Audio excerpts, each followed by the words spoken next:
하나님 말씀 신약성경 로마서 8장 34절 한 절입니다.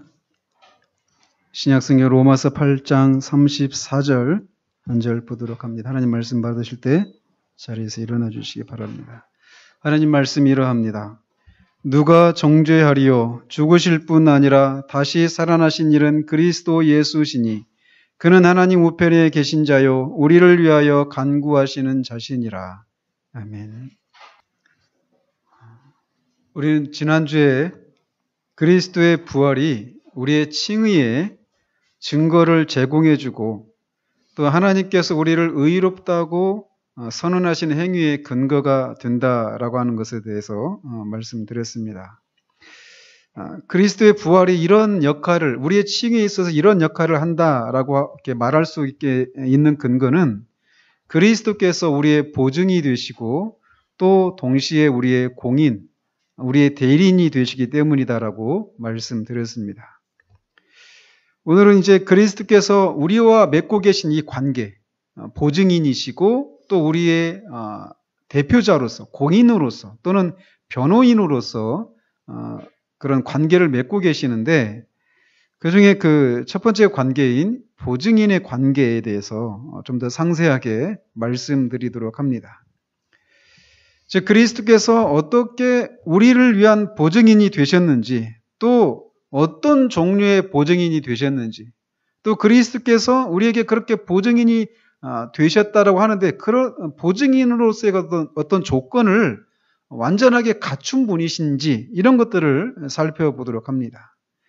그리고 그리스도께서 이렇게 우리를 위한 보증인이 되신다라고 하는 사실이 어떻게 우리가 위로를 얻을 수 있는가 이 사실로부터 이런 내용들을 살펴보도록 합니다. 먼저 성경은 그리스도께서 우리의 보증이 되셨다라고 말을 합니다. 히브리서 7장 22절에 보면 이와 같이 예수는 더 좋은 언약의 보증이 되셨느니라 이렇게 말씀을 하고 있습니다. 그런데 보증인이 되셨다라고 말씀하시는데 보증인이 되려면 아무나 할 수 있는 것이 아닙니다. 저도 예전에 그 직장에 들어가기 전에 이제 직장에 들어가는데 신원보증을 이제 하라고 하면서 재산세를 5만 원 이상 내야 된다는 등 몇 가지 이 조건을 갖춘 사람의 이 보증이 있어야 된다라고 이런 얘기를 들었습니다. 아무나 보증인이 될 수 있는 것이 아니란 말이죠. 그러니까 우리 일반 사회 안에서도 누군가의 보증을 서기 위해서도 그 보증인은 어떤 자격 조건을 갖추어야만 그 보증이 효력이 있단 말이죠.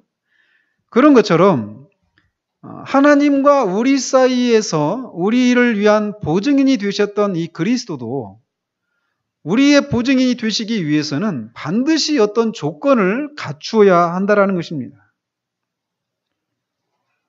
만약에 예수 그리스도께서 마땅히 갖춰야 될 그런 보증인의 그런 조건 중에 단 하나라도 어떤 부족한 것이 있게 된다라면 그가 하신 일은 아무런 효력이 없게 되는 것입니다. 그가 하신 일이 우리에게 아무런 유익을 끼칠 수가 없게 된단 말이죠.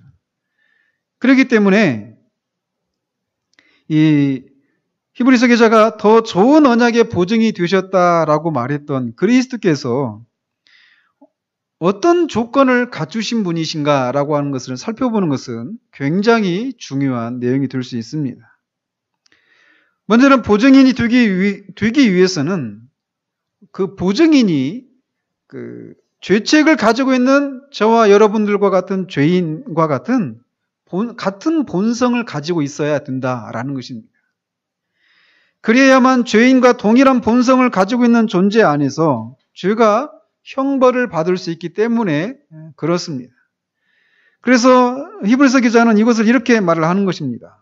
자녀들은 혈과 육에 속하였음에 그도 또한 같은 모양으로 혈과 육을 함께 지니심은 죽음을 통하여 죽음의 세력을 잡은 자 곧 마귀를 멸하시며 라고 말을 하고 있는 거예요. 즉 그리스도는 저와 여러분들과 같은 혈과 육에 속해 있는 분이시다라고 말하고 있다는 것이죠. 그리스도가 바로 이런 분이시라는 거예요. 그리고 또 두 번째로 보증인이 되기 위해서 필요한 것은 무엇이냐면 자발적으로 다른 사람의 죄와 형벌을 대신 짊어져야 한다는 것입니다. 즉 보증인이 다른 사람의 죄와 형벌을 대신 짊어지겠다라고 하는 자발적인 동의가 있어야 한다는 것이에요. 억지로 한다든지 또는 자신도 모르게 보증인이 된다든지 하면 안 된다는 것이죠.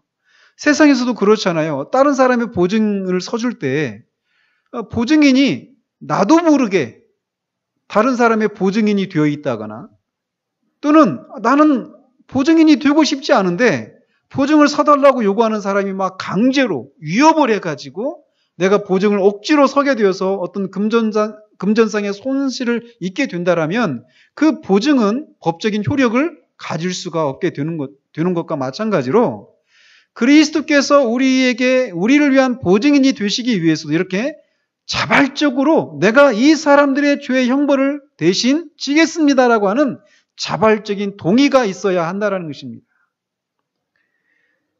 근데 그리스도께서 이런 일에 자발적으로 동의를 하셨다라는 거예요. 그래서 히브리서 기자도 10장 9절에서 보시옵소서 내가 하나님의 뜻을 행하러 왔나이다라고 말하고 있다라는 것입니다. 그리스도는 이렇게 우리의 죄를 대신 지시겠다라고 하는, 그래서 하나님의 진노를 대신 받으시겠다라고 하는 이 일에 자발적으로 동의를 하신, 그래서 보증인의 그런 조건을 갖추신 분이십니다. 또 세 번째로 보증인이 되기 위해서는 그 보증인이 자기 자신의 목숨을 마음대로 처분할 수 있는 권한을 가지고 있어야 한다는 것입니다.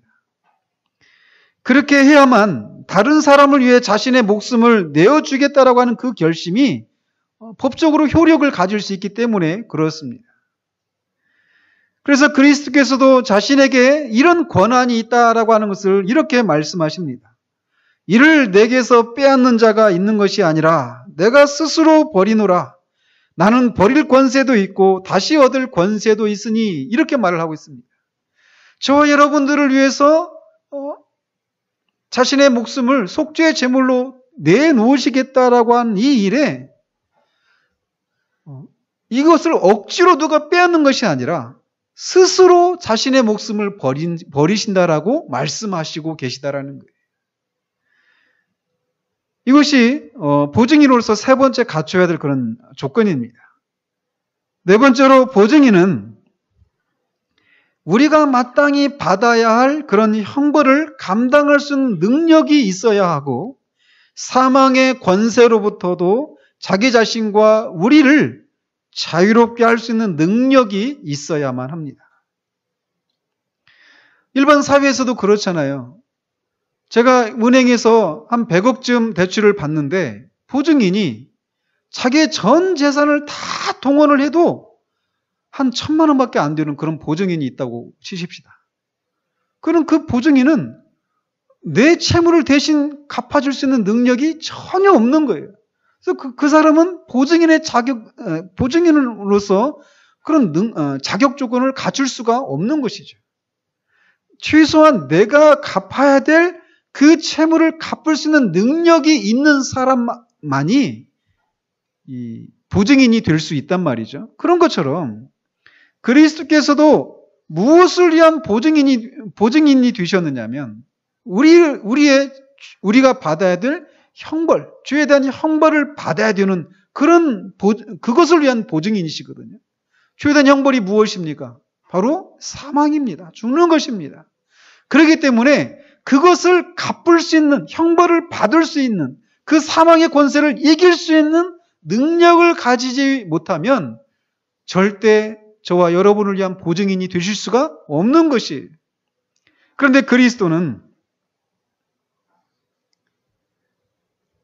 이 일을 위해서 신성을 가지신 분이시죠. 인성과 신성을 가지셔서 이런 죄에 대한 형벌을 다 감당하실 수 있고 사망의 권세로부터 자기 스스로를 또 우리를 자유롭게 하고 해방시킬 수 있는 그런 능력을 가지신 분이셨습니다. 마지막으로 보증인이 되기 위해서는 보증인은 거룩함과 완전한 정결함을 지니고 있어야만 합니다. 보증인은 죄로 인해서 조금도 오염이 되어 있어서는 안 된다는 말이죠. 그렇게 해야만 자기 자신을 위해서 속죄 제사를 드릴 필요가 전혀 없게 되고 오직 우리를 위해서만 속죄 제사를 드릴 수 있기 때문에 그렇습니다. 근데 성경은 그리스도가 바로 이런 분이신 것을 히브리서 기자가 말을 하고 있어요. 7장 26절, 27절에 보시면 이렇게 되어 있습니다. 이러한 대제사장은, 여기서 말하는 대제사장은 그리스도를 가리킵니다. 우리에게 합당하니 왜? 거룩하고 악이 없고 더러움이 없고 죄인에게서 떠나 계시고 하늘보다 높이 되시니라. 그래서 그는 저 대제사장들이, 즉 참 대제사장이신 그리스도를 예표했던 구약의 그 많은 대제사장들, 그 사람들이 먼저 자기 죄를 위하고 다음에 백성의 죄를 위하여 날마다 제사 드리는 것과 같이 할 필요가 없으니 이는 그가 단번에 자기를 들여 이루셨음이라 라고 말을 합니다. 즉 그리스도는 구약에 있는 다른 대제사장들이 그 백성들의 죄를 속하기 위해서 하나님 앞에 나아갈 때 먼저 자기 자신의 죄를 속하기 위해서 제사를 드리고 단 다음에 들어갔단 말이죠. 그런데 이 예수 그리스도는 죄에서 떠나 계신 분이시란 말이에요.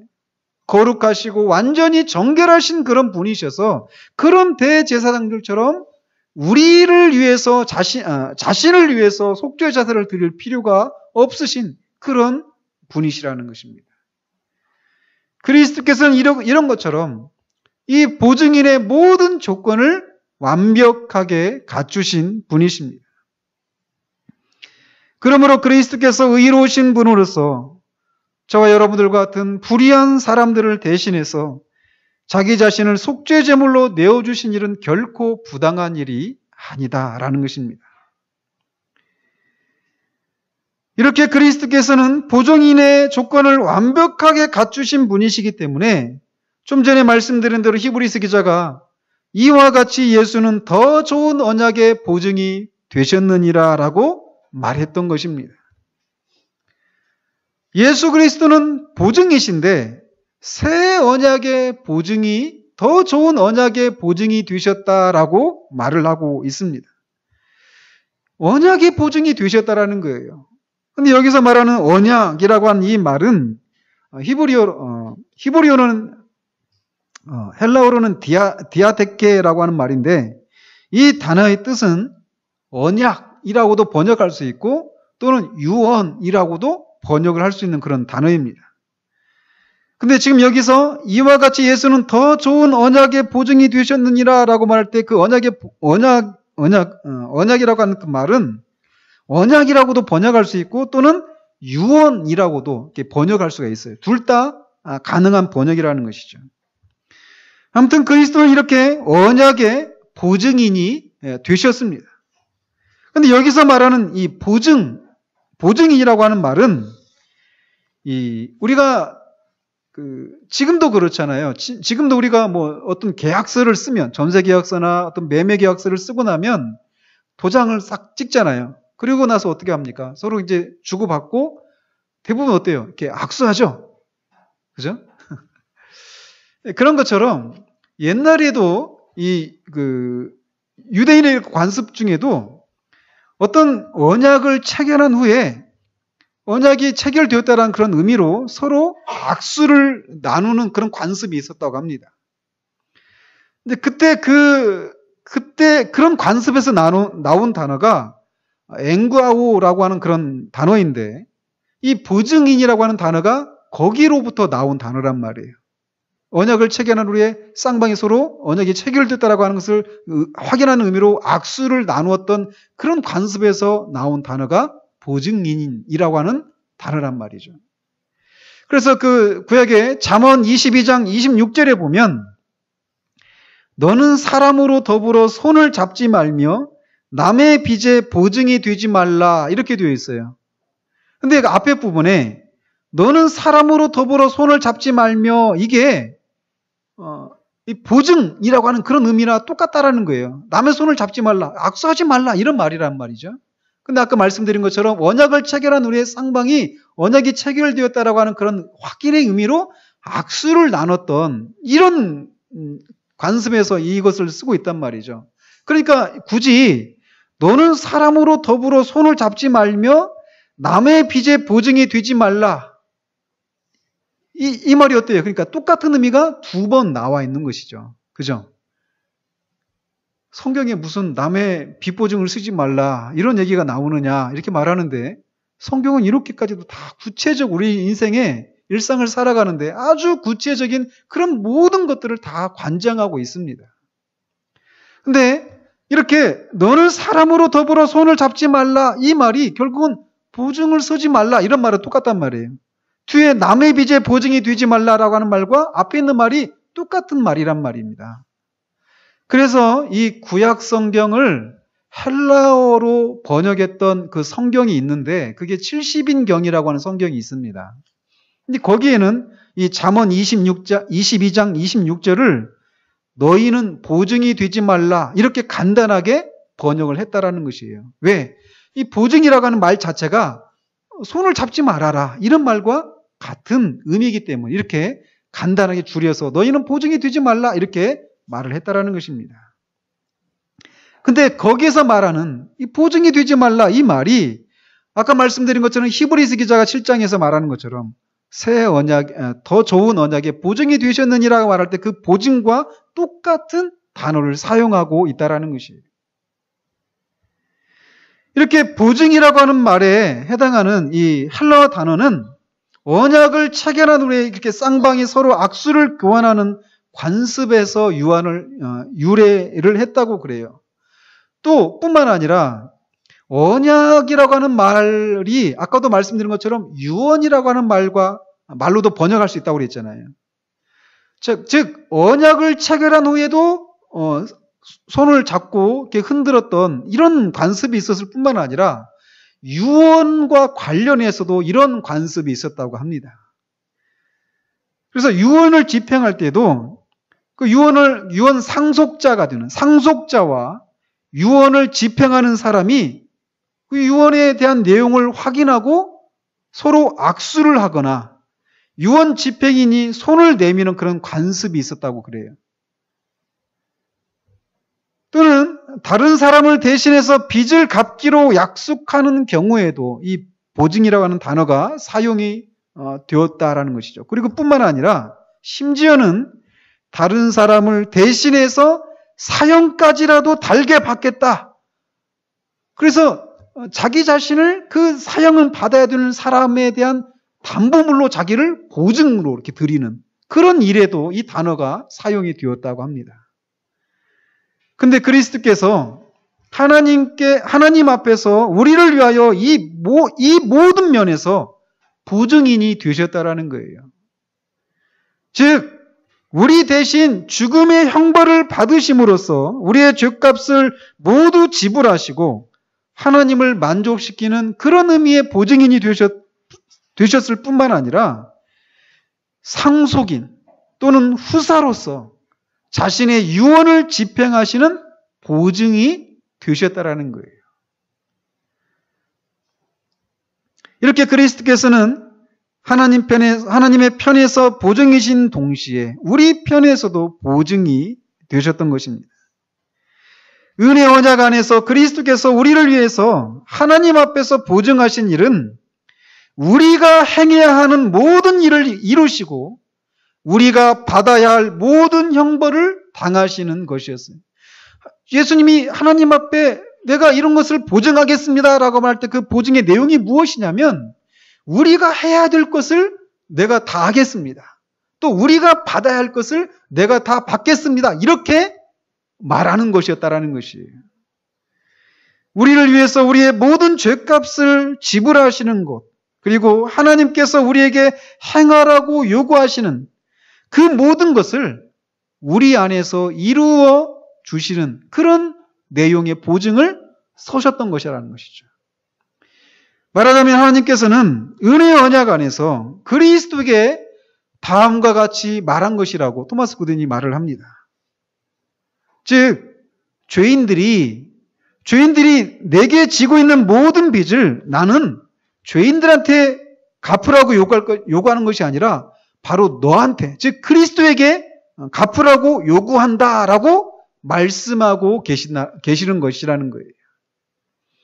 그리스도께서는 그렇게 하나님께서 제시하신 요구사항에 자발적으로 동의하셨고 하나님께서 요구하시는 모든 것을 우리를 위해 행하시기로 영원 전부터 하나님과 더불어 언약을 체결하셨다라는 것입니다.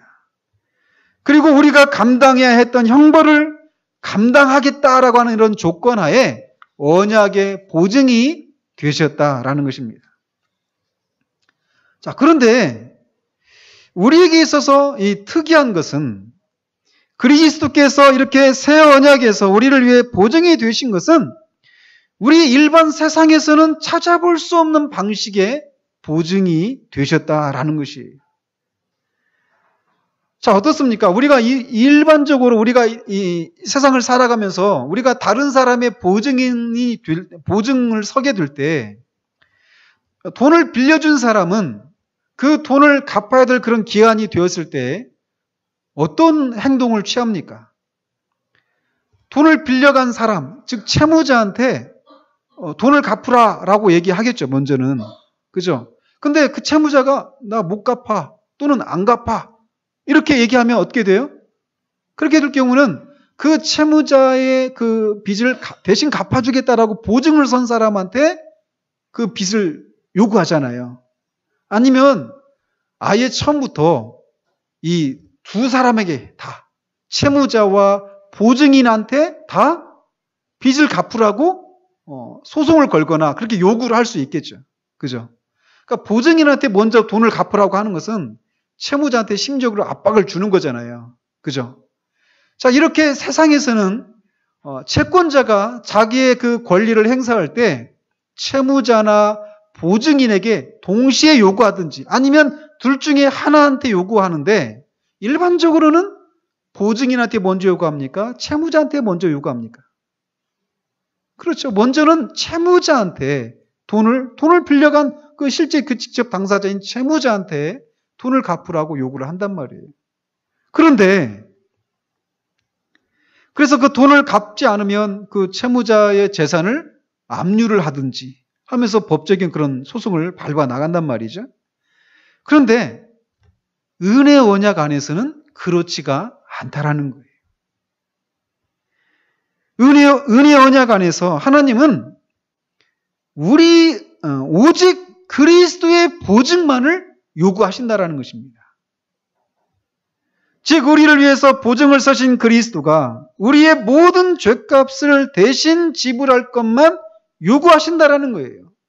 그 하나님께 그 죄에 대한 값을 그 빚을 지고 있는 사람은 누구입니까? 우리란 말이에요. 그런데 은혜의 언약 안에서는 우리에게도 그것을 요구하시고 또 그 보증을 서신 예수 그리스도에게도 그것을 요구하시는 것이 아니라 오직 그리스도에게만 그 빚을 갚으라고 요구하신다라는 거예요. 이것이 은혜의 언약 안에서 그리스도가 우리를 위한 보증인이 되신 것과 우리가 일반 세상 사이에서 보증을 섰을 때의 그 경우와 다른 점이라는 것입니다. 바로 이것 때문에 성경은 그리스도를 일컬어서 언약의 보증이다라고 부를 뿐만 아니라 이사야 49장 8절과 또 다른 구절에서 언약이라고 부르는 이유라고 토마스 균이 말을 하는 것입니다. 다르단 말이에요. 하나님께서는 은혜 언약을 우리를 대표하는 분이신 그리스도와 더불어 체결하셨습니다. 우리와 상관없이 이것이 체결이 되었어요. 그 언약에 따르면 그리스도께서 보증하신 것만 다 이행한다면 그것으로 언약의 모든 조건이 다 이행된다라고 되어 있다라는 말이죠.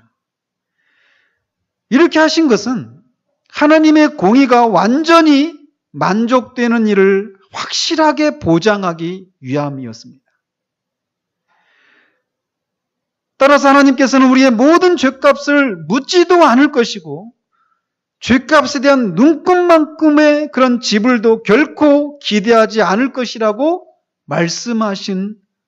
말씀하시면서 그리스도와 그런 언약을 체결하셨다라는 거예요. 언제요? 영원 전에. 이것이 바로 하나님의 은혜입니다.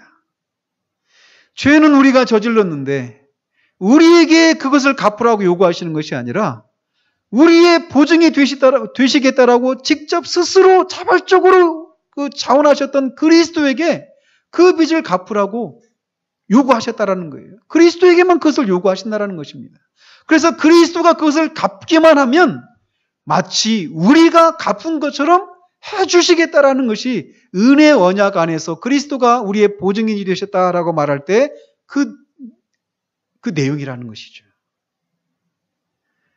결국 하나님은 그리스도와 언약을 체결하시면서 이렇게 말씀하신 셈인 것입니다. 즉, 이 언약의 백성들은 나를 저버릴 것이고 언약을 파기할 것이며 나를 결코 만족시키지 못할 것이다. 하지만 너는 능력 있고 실력 있는 자이니 백성들을 위해서 나에게 빚을 갚을 수 있다. 그러므로 나는 백성들이 내게 진 모든 빚을 너에게 요구한다. 라고 말씀을 하셨다라는 것입니다. 그렇기 때문에 이 언약보다 저와 여러분들 같은 죄인을 위로해 줄 수 있는 더 강력한 것은 없다라는 것입니다. 하나님의 값없이 주시는 은혜를 이 언약의 내용보다 더 크게 높여줄 수 있는 것은 아무것도 없다라는 것이에요. 우리가 주 채무자인데 우리에게가 아니라 언약의 보증이신 그리스도께만 그 빚을 갚으라고 요구하셨다라는 것입니다. 이게 바로 복음입니다. 죄는 우리가 저질렀는데 그래서 우리가 갚아야 되는데 우리한테 아예 요구도 안 하시고 그리스도에게만 우리에게 자원하셔서 스스로 보증인이 되신 그리스도에게만 우리가 갚아야 될 그 빚을 갚으라고 요구하신다는 거예요. 그래서 그리스도께서 갚기만 하시면 마치 우리가 다 갚은 것처럼 해주시겠다라고 하는 것. 이것이 바로 은혜의 언약 안에서 그리스도께서 하나님과 맺으신 그 보증의 핵심적인 내용이라는 것입니다. 하나님께서 그리스도로 말미암아 이 세상을 자기와 화해시키는 일과 관련해서 그리스도를 상대하실 때 그리스도께서 하나님을 만족시키지 못하는 경우가 아니라면 모든 죄에 대한 책임을 우리에게 묻지 않으실 작정으로 우리의 모든 죄를 우리에게서 벗기시고 우리를 모든 죄에서 풀어주시며 그 모든 죄를 그리스도에게 다 담당시키고 그것에 대한 전적인 책임을 우리에게가 아니라 먼저 그리스도에게 요구하시고 그리스도로 하여금 반드시 그 일을 처리하도록 하셨던 것입니다. 하나님께서 이렇게 하신 것은 그 언약을 확실하게 보장하시기 위해서예요. 왜? 우리는 이것을 아까도 말씀드린 것처럼 이것을 행할 수 있는 능력이 없습니다. 그러나 그리스도는 이것을 행할 수 있는 능력이 있으시고 그렇게 하실 수 있는 분이시기 때문에 이런 언약을 체결을 하셨던 것입니다. 고린도후서 5장 19절에서 사도는 이 일과 관련해서 그리스도와 체결하신 언약을 이런 식으로 설명을 합니다. 이는 하나님께서 그리스도 안에 계시사 세상을, 즉 선택된 백성들입니다. 세상을 자기와 화목하게 하시며 저희의 죄를 저희에게 돌리지 아니하시고 라고 말을 하는 거예요. 하나님께서는 우리의 모든 죄를 그리스도에게 담당시키셨을 뿐만 아니라 그리스도와 더불어 친히 맺으신 언약 안에서 우리를 사면해 주시기까지 하셨다라는 것입니다. 저희의 죄를 저희에게 돌리지 아니하시고 라고 한 이 말씀이 바로 그 내용이에요. 따라서 우리의 모든 죄값이 그리스도에게 부과되었고 그리스도께서는 그것을 해결하셔야만 했습니다. 그래서 만일 그리스도께서 우리의 죄값을 완전하게 지불하지 못하신다라면 우리는 여전히 죄 문제가 미완성의 상태로 남아있게 될 뿐만 아니라 그리스도 자신도 죽으셔야만 했을 것입니다. 하나님께서는 우리를 위해서 그리스도를 보증으로 세우실 때 이런 내용을 가지고 보증을 세우셨다라는 것이에요. 그러나 아까도 말씀드린 것처럼 이 세상의 채권자들은 결코 이런 방식으로 어떤 계약을 체결하지를 않아요. 일반적으로 채권자들은 보증인과 채무자 모두에게 채무 변제를 요구한단 말이죠. 그러나 이 은약 언약 안에서는 하나님은 오직 그리스도의 보증만 요구하신다라는 거예요. 이 언약 안에서 그리스도는 홀로 언약이십니다. 따라서 하나님께서는 그리스도가 그 보증하신 것을 온전히 갚지 못하는 경우가 아니면 우리에게 결코 죄값을 물으시지 않으십니다. 만약에 그리스도께서 그 언약 안에서 그 체결하신 그 보증의 내용을 다 완수하셨는데도 우리에게 또 죄값을 물으신다라면 하나님이 그리스도와 맺으신 그 언약을 스스로 어기는 것이 되는 거예요. 하나님께서는 우리의 보증이신 그리스도로부터 우리의 모든 죄값을 요구하시겠다라고 친히 먼저 약속해 주신 것입니다. 이것이 바로 은혜예요. 이렇게 우리는 예수님이 더 좋은 언약의 보증이 되셨다라고 말할 때 그 보증이 의미하는 내용이 바로 이런 내용이란 말입니다. 이런 내용을 우리가 살필 때 우리는 큰 위로를 얻게 된단 말입니다. 여러분들에게는 이 보증의 내용이 즉 우리에게 갚을 것을 요구하지 않으시고 그리스도에게만 요구하신다라고 하는, 갚으라고 요구하신다라고 하는 이 내용을 들었을 때 여러분에게 정말 그것이 위로가 되십니까? 나와 상관이 없이 일은 내가 저질렀는데, 죄는 내가 저질렀는데 그리스도에게 그것을 요구하시고 그리스도가 갚으면 내가 갚은 것으로 인정하겠다라고 예수님과 하나님께 그런 언약을 체결하셨다라고 하는 이것이 우리에게 얼마나 큰 위로가 되는가라는 것이에요.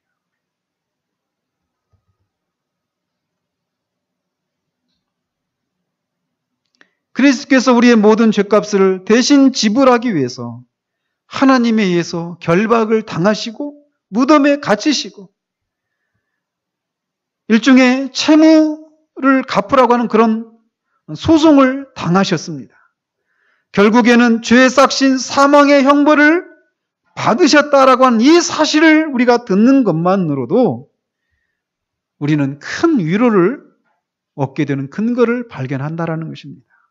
왜냐하면 그것을 통해서 우리는 우리에게 죄값을 전혀 묻지 않기로 결정하신 하나님께서 우리의 보증이신 그리스도에게 어떻게 우리의 모든 죄값을 요구하셨는지를 볼 수 있습니다.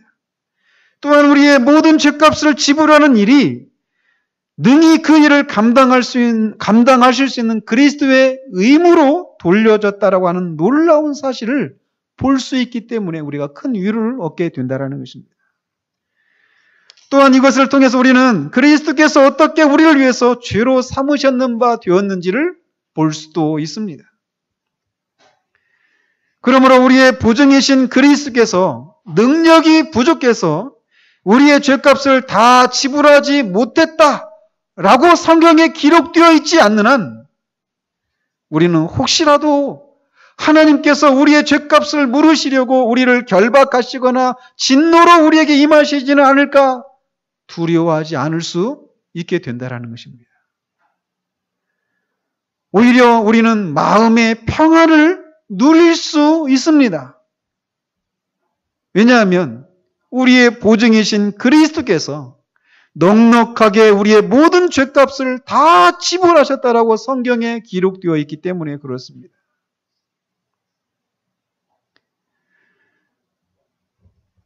하지만 이런 모든 사실에도 불구하고 우리 마음은 그리스도께서 정말 하나님을 완벽하게 만족시켜 드렸는지 그렇지 않았는지를 더 확인받고 싶어하는 마음이 우리 가운데 있을 수 있습니다.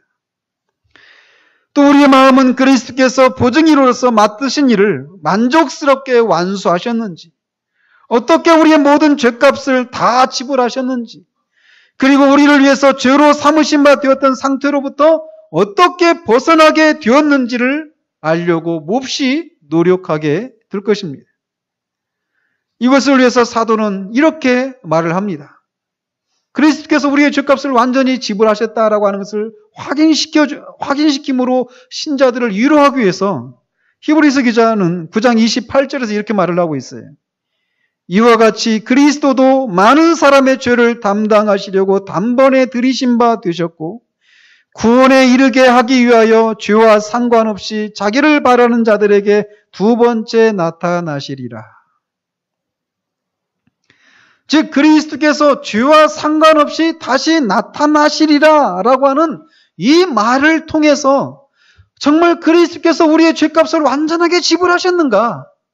우리를 대신해서 죄가 되셨던 상태에서 정말 완전히 벗어나셨는가? 이런 의구심을 갖고 있는 사람들을 확신시키고 위로를 하기 위해서 그리스도께서 죄와 상관없이 다시 나타날 것이다 라고 말씀을 하고 있다는 거예요.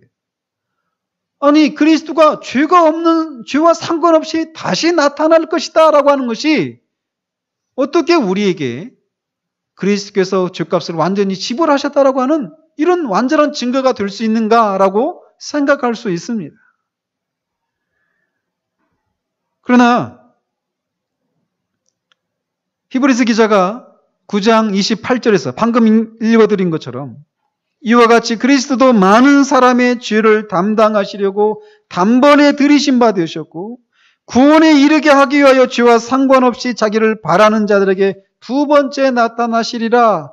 이 구절에서 사도가 말하고 있는 것은 바로 이런 내용이라고 그들이 말을 합니다. 즉 어떻게 해석을 하고 있느냐면 여러분의 구원은 바로 이것과 굉장히 밀접하게 관련이 되어 있습니다. 즉 이것은 뭐냐면 그리스도가 죄와 상관없이 다시 나타날 것이다 라고 하는 이 내용과 우리가 구원받는 것이 아주 밀접하게 관련이 되어 있다라고 말을 하고 있어요. 지금 그리스도께서 죄와 상관없는 분으로 계신다라고 하는 사실은 여러분들에게 좋은 일입니다. 왜냐하면 그리스도께서는 여러분의 보증으로서 죄를 속하시기로 약속하셨고 그 약속을 따라 이 땅에 임하셨을 때 죄로 삼으신 바 되셨고 죄로 인해 하나님께 결박당하여 죽임을 당하셨기 때문에 그렇습니다. 그러나 지금은 그 모든 일을 다 마치셨습니다. 만일 그리스도께서 속죄를 다 이루시지 못했더라면 그 모든 일은 여전히 미완성 상태로 남아 있을 것입니다. 이런 점에서 지금 그리스도께서 죄와 상관없는 분으로 계신다라고 하는 사실은 여러분이 장차 죄로 인해 정죄받는 일이 결단코 없을 것임을 명백하게 입증해주고 확신시켜 줍니다. 왜냐하면 법적으로 보증인이 채무를 변제하면 채무자는 모든 채무에서 자유롭게 되기 때문에 그렇습니다. 따라서 죄인들의 보증이신 그리스도께서 죄인들을 위하여 속죄를 성공적으로 완수하시고 모든 죄값을 다 지불하셨다는 이 확실하고 분명한 증거를 듣게 되는 것.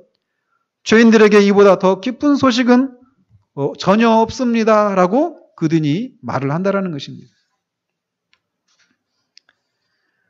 그렇다면 그리스도께서 이렇게 죄가 없는, 죄와 상관이 없는 그런 상태로 있다라고 하는 것. 이것이 우리가 갚아야 될 그 모든 채무를 다 갚으셨다고 하는 증거가 된다라고 하는데 그것을 설명해주는 그리스도에게 일어난 사건이 무엇입니까? 바로 부활이라는 거예요. 그리스도께서 부활하셨다라고 한 이 사실보다 더 분명하고 명백하게 우리의 모든 죄값이 다 지불되었다라는 증거는 없다라는 것입니다. 그리스도께서는 우리가 갚아야 될 그 빚 중에 하나도 남김없이 다 지불하셨습니다. 이제 그리스도께서는 우리의 죄를 더 이상 짊어지고 있지 않아요.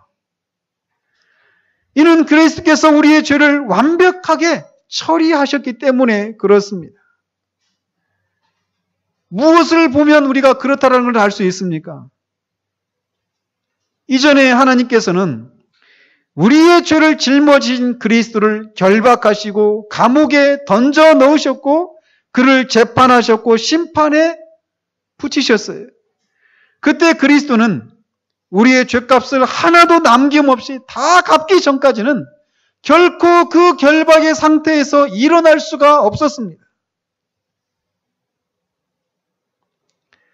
왜냐하면 그리스도를 그렇게 무덤에 가둬놓았던 그 결박과 사슬은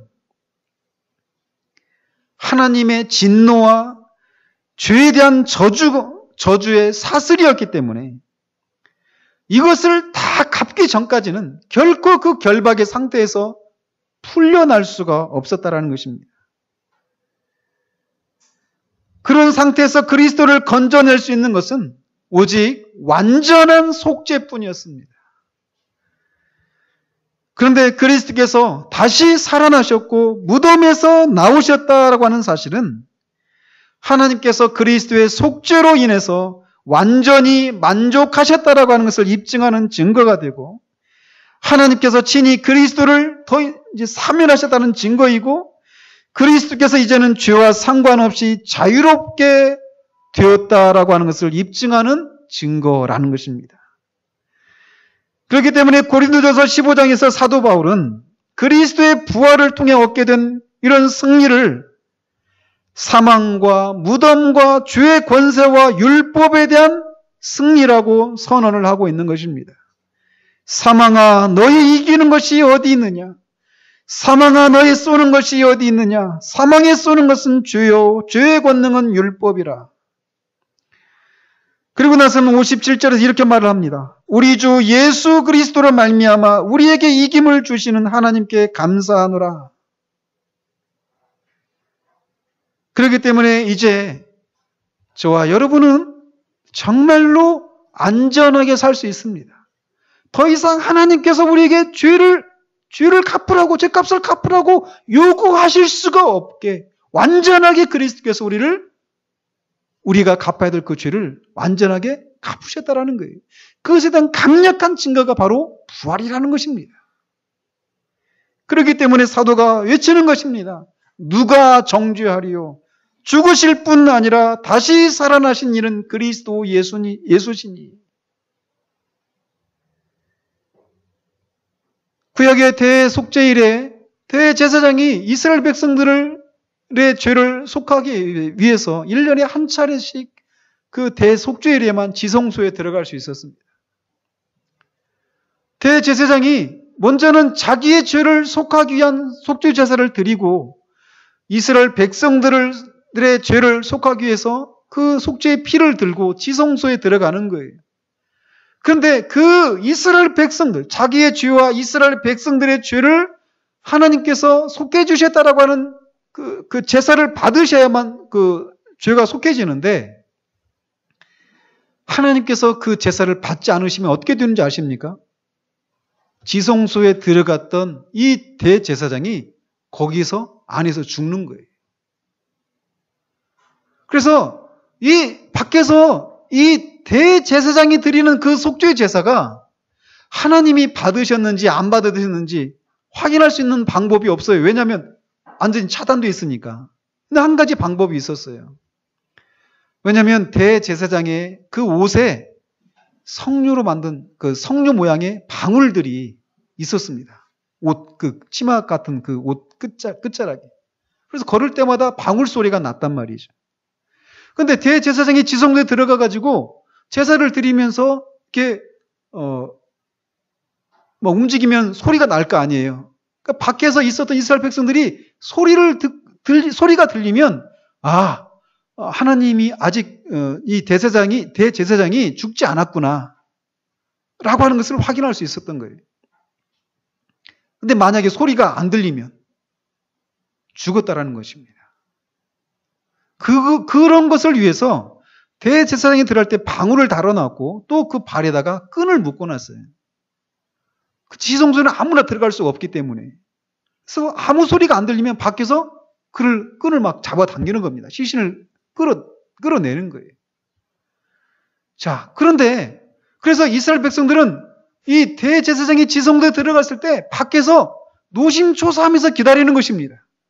하나님이 과연 우리의 죄를 속해 주실 것인가 아닐 것인가 그걸 노심초사하면서 기다리는 거예요. 그런데 지성소에 들어갔던 대제사장이 제사를 마치고 살아서 다시 나왔을 때 밖에서 기다렸던 이 이스라엘 백성들은 하나님께서 올해도 우리의 죄를 용서해 주셨구나. 우리에게 긍휼을 베풀어 주셨구나. 우리의 죄를 속해 주셨구나.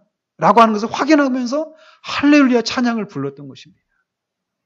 그런 것처럼 그리스도께서 무덤에 갇히셨던 하나님의 진노와 죄의 저주의 사슬에 결박되어 있었던 그 그리스도께서 그것을 그 죄값을 다 치르기 전까지는 결코 그 결박에서 풀려날 수 없었던 그 그리스도께서 다시 살아나셨다라고 하는 것은 우리의 죄값을 다 치르셨다라고 하는 가장 강력한 증거가 된다라는 것입니다.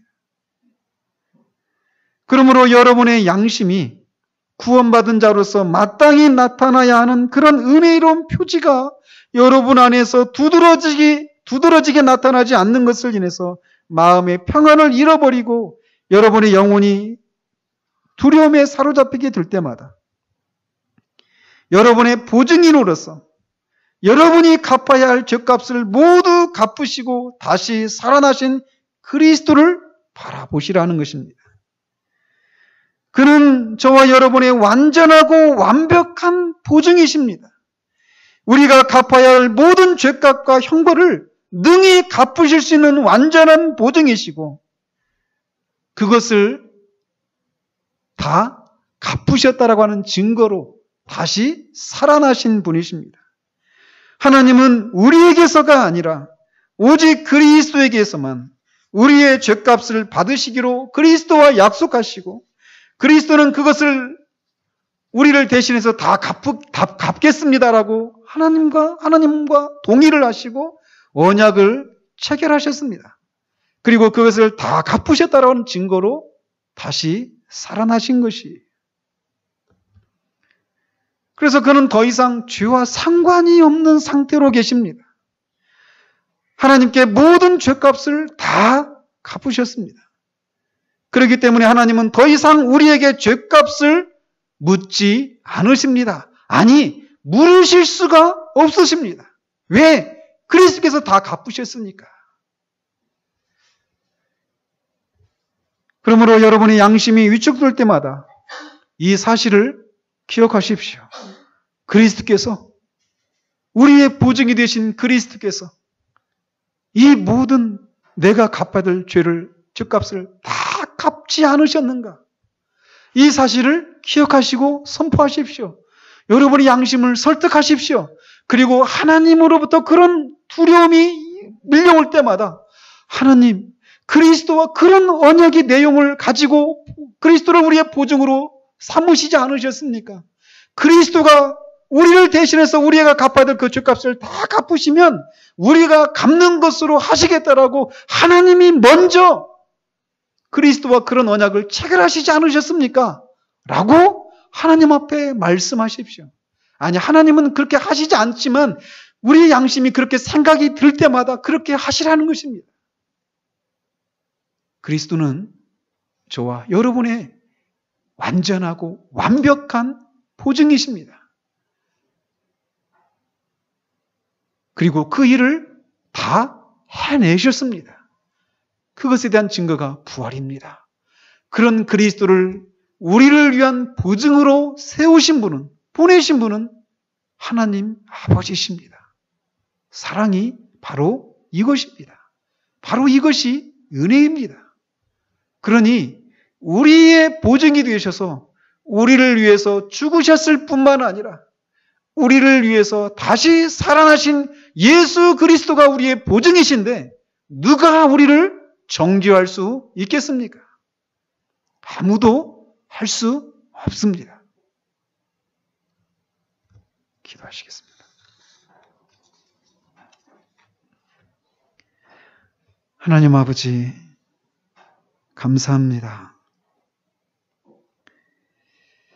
그리스도께서 더 좋은 언약의 보증이 되셨다라고 하는 그 내용이 의미하는 것이 정말 은혜인 것을 다시금 우리가 확인하게 됩니다.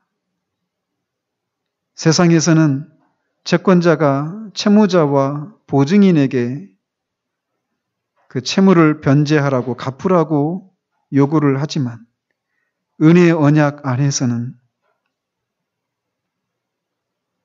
채무자인 우리에게 채무를 갚으라고 요구하는 것이 아니라 스스로 보증인이 되시기로 자원하신 그리스도에게만 그 채무를 갚으라고 요구하시고 그리스도께서 우리가 갚아야 될 죄에 대한 채무를 다 갚으시면 마치 우리가 다 갚은 것으로 하시겠다라고 영원전에 그렇게 그리스도와 언약의 보증이 되시기로 그렇게 언약을 세우신 하나님 아버지의 사랑을 오늘 우리가 다시금 확인하게 됩니다. 하나님 아버지, 바로 우리가 그런 자들입니다. 그리스도께서 우리의 완전한 보증이 되셔서 하나님께 우리가 진 그 모든 빚을 다 갚으셨다라고 하는 이 사실을 가장 강력하게 증거하는 그리스도의 부활, 그것을 우리가 깊이 묵상하는 우리가 되어지기를 원합니다. 그래서 우리가 구원받은 자인데 구원받은 자로서 마땅히 되어야 하고 마땅히 해야 될 것들을 하지 못한 그런 상태 가운데 있을 때마다 우리 양심이 우리를 송사하고 사단이 우리를 참소할 때마다 이렇게 마땅히 되어야 될 모습도 되지 못하고 마땅히 해야 될 것도 하지 못하는 너가 어떻게 구원을 받았다라고 말할 수 있느냐라고 그런 소리가 들릴 때마다 그리스도가 우리의 보증이 되셔서 우리가 해야 될 것을, 우리가 갚아야 될 것을 다 갚으시고 행하셨다. 그리고 그것을 위해서 죽으셨을 뿐만 아니라 다시 부활하셨다라고 하는 사실을 붙들고 선언함으로 그 모든 송사와 참소를 이기고 다시금 구원받은 자의 영광과 자유로움을 확인하고 누리는 그런 우리 모두 될 수 있도록 주님 도우시기를 원합니다. 예수 그리스도 이름으로 기도합니다. 아멘.